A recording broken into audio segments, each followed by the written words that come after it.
When 78-year-old James Washington stepped up to the Family Feud podium and said 4 words that would expose a national shame, nobody in the studio was prepared for what came next. But it wasn't just what he said that stopped Steve Harvey cold. It was what he added afterward, with the quiet bitterness of a man who had served his country only to come home to silence. The cameras kept rolling, but this wasn't entertainment anymore. This was the moment when America's most watched game show became a reckoning with how we treat our forgotten heroes. Tuesday afternoon at the Family Feud studios in Atlanta began like any other taping. The Washington family from Richmond faced off against the Martinez family from Phoenix. But there was something about James Washington that caught the production crew's attention immediately. He stood at the family podium with military bearing that 50 years couldn't diminish, his back straight despite arthritis, his eyes alert despite carrying memories most people couldn't imagine.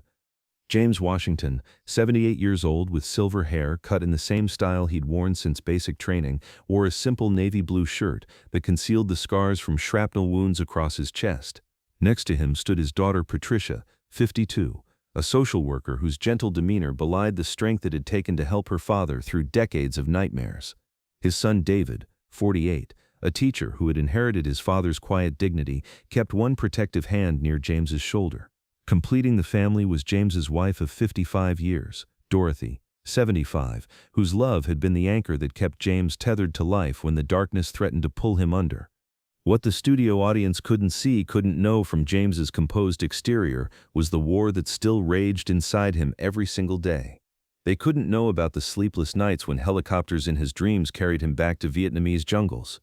They couldn't know about the medication that helped quiet the flashbacks, or the therapy sessions that had taught him to function despite carrying invisible wounds that had never fully healed. James had been 19 when he'd been drafted in 1965, pulled from his freshman year at Virginia State University and thrust into a conflict that would define his generation in ways nobody could have predicted. He'd served 2 tours as an infantry soldier, watching friends die, taking lives to preserve his own, carrying wounded comrades through rice paddies while enemy fire shredded the air around them. But the war hadn't ended when James came home in 1968. It had followed him off the plane at Richmond International Airport, where protesters had called him a baby killer, where people had spit on his uniform, where nobody had said thank you for the 18 months he'd spent in hell on their behalf. He'd returned to a country that seemed to blame him personally for a war he'd had no choice but to fight. The years that followed had been a struggle for survival on multiple fronts. James had finished college on the GI Bill, working nights at a factory to support Dorothy and their growing family. He'd battled depression, anxiety, and what would later be diagnosed as PTSD, all while trying to be a good husband and father. The nightmares had been constant, the anger unpredictable, the guilt overwhelming. For decades, James had carried his service in silence. He'd never talked about Vietnam, never claimed veteran benefits he'd earned, never sought recognition for sacrifices he'd made. The country had moved on, and James had learned to bury his experiences so deeply that sometimes even he could pretend they'd happened to someone else. It was Dorothy who had insisted they apply for Family Feud. After watching James struggle through another particularly difficult period of nightmares and depression, she'd decided her husband needed something to look forward to, something that might remind him that life still held possibilities for joy. The producers had been charmed by the family's application video, particularly by James's quiet dignity and Dorothy's obvious devotion. The trip to Atlanta had been James's first vacation in over a decade. For 3 days, he'd allowed himself to feel something approaching happiness, watching his family enjoy the experience, feeling proud to be part of something positive, instead of carrying the weight of memories that seemed to grow heavier with each passing year. During family introductions, Steve had approached them with his characteristic warmth, though something about James's bearing immediately commanded respect. "The Washington family from Richmond, y'all ready to play some Family Feud?" Patricia stepped forward as the family spokesperson, her voice carrying the strength that comes from years of being a caregiver. "We're ready, Steve. This is my father James, my mother Dorothy, and my brother David." Steve approached James with instinctive respect, recognizing something in the older man's posture that spoke of experience beyond the typical game show contestant. "James, you look like a man who's got some stories to tell." James nodded slightly, his voice quiet but steady. "Yes, sir, Mr. Harvey. I've seen a few things in my time." Something in James's tone, the way he carried himself, suggested to Steve that this man's few things might be more significant than typical life experiences. But the show moved forward, and the moment passed into the rhythm of Family Feud. The game progressed normally through the first 4 rounds. The Washington family was playing competently, though James hadn't buzzed in yet, content to support his family from his position at the end of the podium. During commercial breaks, production assistants noticed that James seemed to be fighting something internal, his jaw tight, his hands occasionally trembling in ways that suggested more than nerves.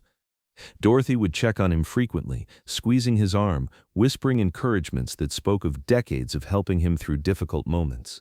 Patricia and David flanked their parents protectively, understanding that being on television, being the center of attention, might be triggering memories their father had spent years trying to suppress. But it was during the 5th round that everything changed. The category that appeared on the board seemed innocuous enough. Name something you're proud of. James had been selected to answer, his first time approaching the podium alone throughout the entire game. He walked forward with military precision, his back straight despite the weight of years and memories. Steve read the question with his usual enthusiasm, unaware that he was about to witness something that would transform the entire studio. James, here we go. Name something you're proud of. James looked directly at Steve, then at the camera that would broadcast this moment to millions. When he spoke, his voice carried the weight of 50 years of silence finally breaking. Serving my country. The answer seemed straightforward enough, the kind of response that typically earned polite applause and moved the game forward. But James wasn't finished. After a pause that seemed to stretch across decades, he added 4 words that would change everything, even though nobody cared. The studio fell completely silent. Not the brief pause of audience consideration, but the profound quiet that comes when people suddenly understand they are witnessing something much deeper than entertainment. Steve's expression shifted entirely. In decades of hosting, he had heard thousands of answers, but something in James's tone and the pain that seemed to bleed through his military composure told him this was more than a game show response. Even though nobody cared, Steve repeated slowly, as if testing the weight of the words. James nodded, his jaw tightening as memories he'd kept buried for decades began to surface. I served 2 tours in Vietnam, Mr. Harvey. Came home in 1968 to people spitting on my uniform, calling me names I won't repeat on television. 50 years later, and I'm still waiting for someone to say thank you. The revelation hit the studio like a physical force. The audience, which moments before had been engaged in typical game show energy, now sat in stunned silence as they processed what they were hearing. Patricia brought her hands to her mouth not because she was surprised by her father's words, but because she hadn't expected him to share their family's deepest pain on national television. Dorothy reached for James's hand, understanding that decades of suppressed emotion were finally finding their voice. Steve Harvey, who had spent his career managing timing and maintaining energy, found himself completely off script. This wasn't just a contestant sharing a difficult story. This was a veteran exposing a national failure, a man revealing wounds that had never been allowed to heal. James, Steve said gently, walking closer to where he stood at the podium, tell me about your service. What happened next would transform the show entirely. James straightened even further, if that was possible, his military bearing becoming more pronounced as he spoke. I was drafted in 1965, straight out of college, 19 years old, didn't know anything about war or politics, just knew my country called, and I answered. His voice grew stronger as he continued, decades of silence finally breaking. Spent 18 months in the jungle, watching friends die, carrying wounded soldiers through rice paddies, doing things I still have nightmares about. All because I believed I was fighting for freedom, for the country I loved. The studio was completely silent now. Even the production crew had stopped their usual bustling activity, recognizing that they were witnessing something unprecedented. But when I came home, James continued, his voice beginning to crack with emotion he'd held back for 5 decades, people treated me like I was the enemy, like I'd chosen to go to war instead of being forced to fight it. I never got a parade, never got a thank you, never got recognition for the friends I buried or the innocence I lost. Behind the cameras, seasoned crew members were wiping their eyes. This wasn't just good television, this was a reckoning with American history, a moment when one man's pain illuminated a national shame. Steve looked at Patricia and David, whose faces showed the particular kind of heartbreak that comes from watching a parent carry wounds that should have healed decades ago. James, Steve said softly, how long have you been carrying this? 57 years, James replied without hesitation. 57 years of keeping quiet, of pretending it didn't matter, of watching other wars get celebrated while mine got forgotten. 57 years of wondering if I was a fool for serving a country that never wanted to acknowledge what I sacrificed.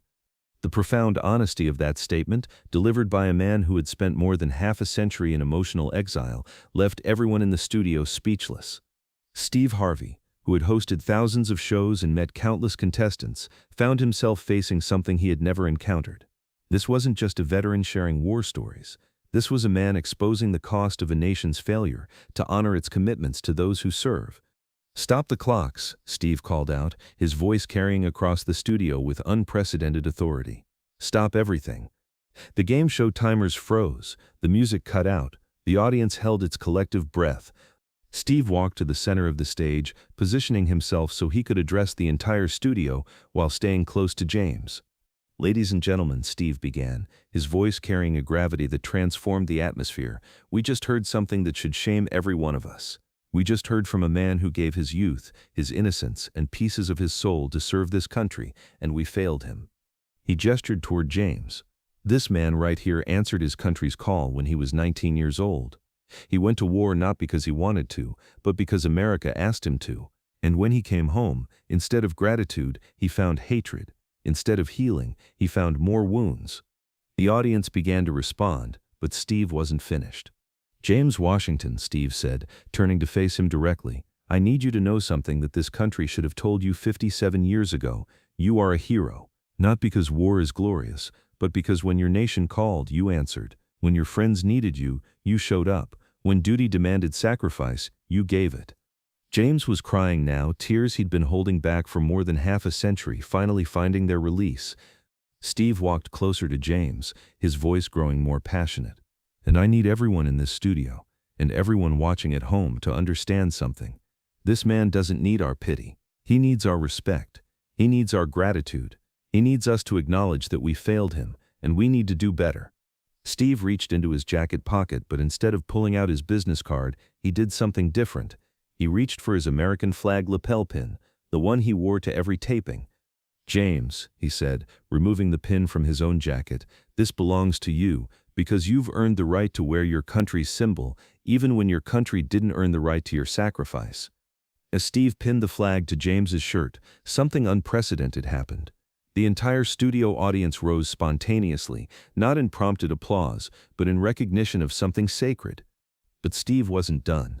He began removing his suit jacket, the gesture that had become his signature in moments of profound connection. "This jacket," Steve said, draping it around James's shoulders, "has been with me through thousands of shows, but today it goes home with someone who understands what real service looks like." The jacket seemed to transform James, giving him an appearance of the recognition he'd been denied for decades. Steve turned to address the entire studio again. "You know what we're going to do? We're going to finish this game, but first I need everyone in this studio to do something that should have happened in 1968. Steve gestured for the audience to stand. "I want everyone here to look at James Washington and say 2 words that he should have heard 57 years ago. I want you to say thank you." The response was immediate and overwhelming. 300 people rose to their feet and with one voice said thank you. But they didn't stop there. The applause that followed wasn't television applause. It was recognition, acknowledgement, the sound of a debt finally being paid. James stood at attention, tears streaming down his face, finally receiving the homecoming he'd been denied for more than half a century. But the most powerful moment came when Steve knelt down slightly to meet James at eye level. "James," he said, "I want you to look right into that camera and tell every veteran watching that their service matters, that their sacrifice counts, that we see them." James looked directly into the main camera, his voice steady despite his tears, speaking with the authority of someone who had earned the right to represent his brothers and sisters in arms. "To every veteran watching," he said, "I want you to know that your service was not in vain.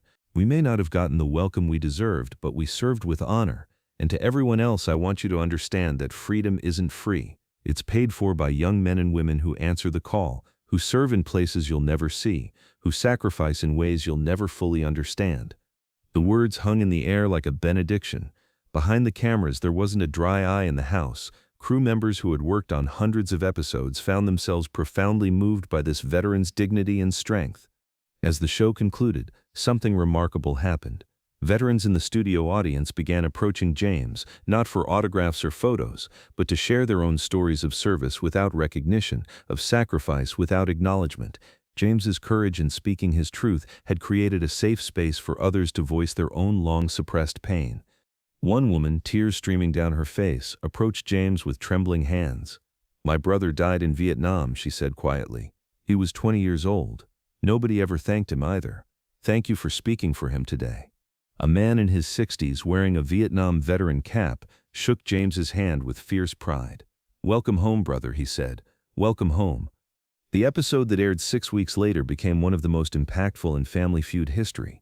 Not because of dramatic moments or unexpected twists, but because of the profound lesson in respect and recognition delivered by a man who had waited 57 years to be heard. The response was overwhelming.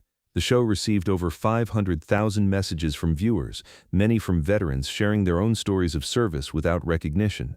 Veterans organizations reported increased support and donations. Military appreciation events saw unprecedented attendance. But perhaps the most powerful response came from younger Americans who had never understood the unique burden carried by Vietnam veterans, who learned for the first time about the shameful homecoming that generation had received. Steve Harvey said in interviews that James's episode changed how he understood patriotism and service. "I met a man that day who had given everything for his country and received nothing in return," he explained. "But he never stopped being proud of his service, never stopped loving America despite how America had treated him." The jacket Steve gave James hangs in his living room now next to his Purple Heart and Bronze Star, medals he'd kept hidden in a drawer for decades. But the real change wasn't in what James received that day. It was in what he gave to everyone watching. James Washington is still living, still carrying the invisible wounds of war, but no longer carrying them alone. He speaks at veterans events now, sharing his story, helping other veterans understand that their silence doesn't have to be permanent, that their pain deserves acknowledgement. The flag pin Steve gave him is worn on his jacket every day, not because he needs the symbol, but because he's finally proud to wear it, in a country that has finally learned to say thank you. Every Veterans Day, Steve Harvey posts a photo on social media of himself with James, along with a simple message: "Thank you to all who served, especially those who came home to silence. Your service matters. Your sacrifice counts. Welcome home." The lesson James Washington taught that Tuesday afternoon in Atlanta is profound. Service to country shouldn't require recognition to be meaningful, but recognition of service is a debt we owe to those who answer the call. And sometimes it takes a 78-year-old veteran in an oversized suit jacket to remind a television studio full of Americans that saying thank you is never too late, that honoring service is never out of season, and that the heroes among us are often the ones who've been waiting the longest to be seen. Because that's what courage looks like, that's what service sounds like, and that's what happens when a game show becomes a homecoming that's 57 years overdue. The story continues to inspire, not because it offers easy answers, but because it demonstrates that healing can happen at any age, that recognition can come even after decades of silence, and that sometimes the most powerful weapon against injustice is simply telling the truth. James Washington didn't just serve his country in Vietnam. He served his country again on that stage, teaching millions of Americans about the cost of freedom and the price of indifference, and in doing so he finally got the welcome home he'd been waiting for since 1968.